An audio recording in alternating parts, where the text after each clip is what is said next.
Here's what it comes down to: a long campaign, a heated battle, and the race for the White House still does not have a winner, not yet.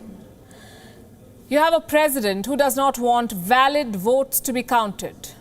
Donald Trump wants to stop the counting. 150 years after the Civil War, the President of the United States of America wants to disenfranchise Americans. He wants to deny them the vote. Both Republicans and Democrats are preparing to fight it out in court.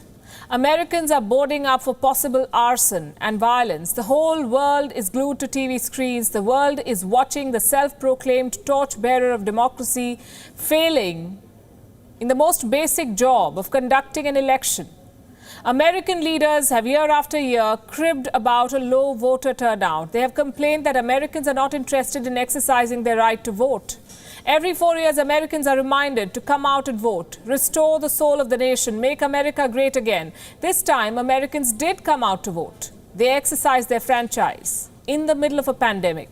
There was a historic turnout. More than 67% cast their ballot.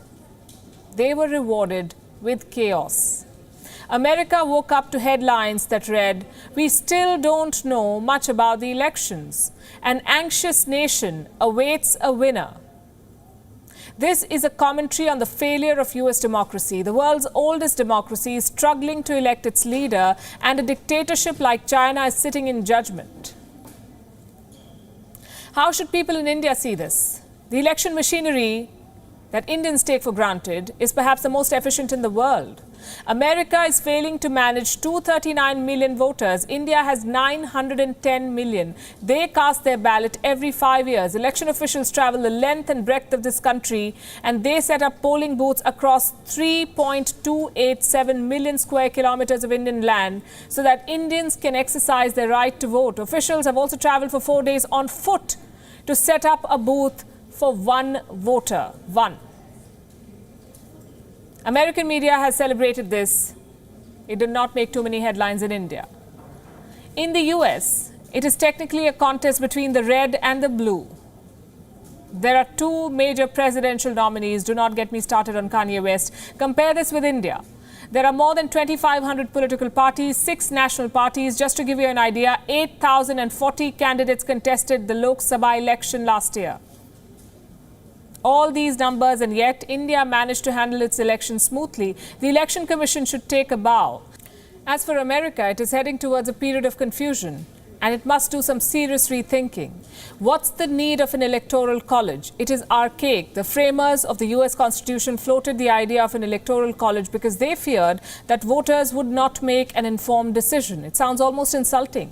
The Electoral College has time and again snatched popular mandate from the people of the United States. In 1876, Rutherford B. Hayes became president without winning the popular vote.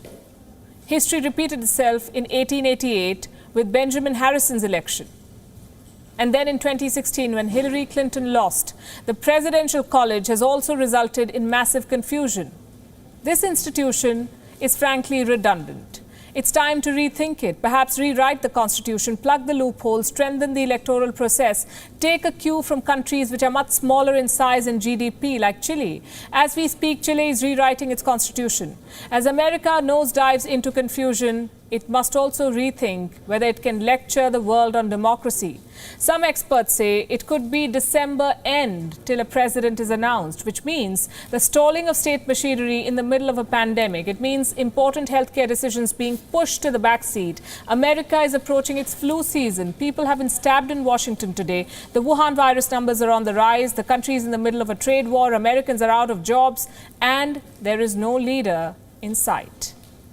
Thank you for watching Gravitas on WION's YouTube channel. If you want to stay up to date with what's happening around the world, then subscribe to our channel and don't forget to like and share.